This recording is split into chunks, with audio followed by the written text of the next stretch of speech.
Think what a great thing it is to be a part of something that is team. The team, the team, the team.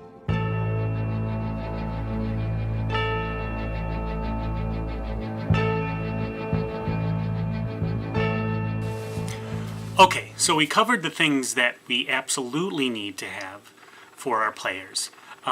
This video I'm going to talk about optional things to consider. One of the new rules for us this season, all batters must wear a batting helmet with a face mask. Sterling Heights Softball does supply a couple. I will have a couple.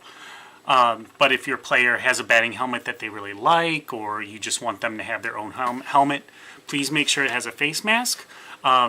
If they currently have a helmet they like that does not have a face mask, just take it into your local sporting goods store. You can find a mask to attach to it. Just make sure you take the helmet with you because masks are not universal. Now, if you, one of my cats is here.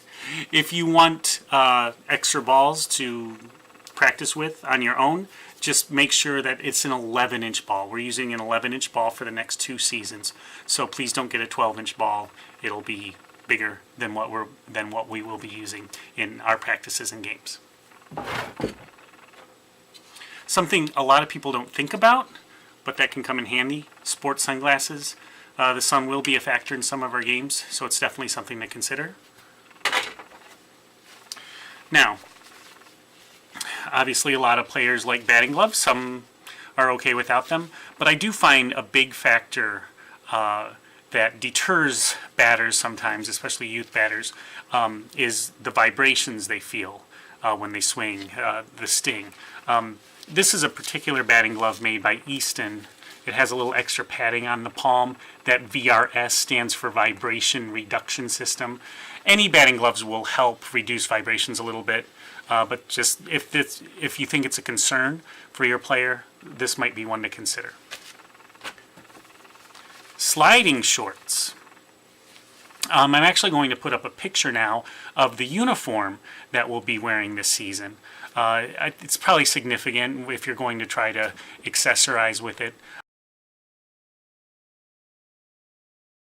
As you can see, it's going to be a purple jersey, black pants, sleeveless purple jersey. So the cool thing about the black pants, sliding shorts, you can get any color sliding shorts that you want, and you don't have to be concerned about them showing through the pants. Now the sliding shorts, all of this that I'm mentioning in the video is optional. Sliding shorts definitely are, because I'm never going to insist that a player slide. I'm going to try to teach proper sliding technique. I'm going to encourage players to slide, but a player will never get in trouble with me for not sliding. This is a recreation league, and unfortunately sliding is probably the most common cause of softball injury. That said, if you have a player who develops a good sliding technique and they want to slide, these might be a good idea. Definitely offer extra protection in the sliding area. Fielder's mask. Now, this is not mandatory except in one position. I will insist that our pitchers wear a fielder's mask. They're 35 feet away from the plate. If your player feels more comfortable, more confident having one of these on, whether it be to protect against a batted ball or a thrown ball, I highly recommend them. And anything that makes our players more confident is a good thing. Speaking of confidence and protection, this is something that my daughter Monica always wears under her shirt, jersey, every practice, every game. It's a padded undershirt. As you can see, this one is sleeveless, which will go really well with our uniform this year. So if you're going to get one with sleeves, I would just recommend getting one that's white or black. It'll blend with our uniform a little better. But this particular one has been my favorite. She's had a couple different ones over the years. This one, it's just very lightweight, very cool. The back is mesh.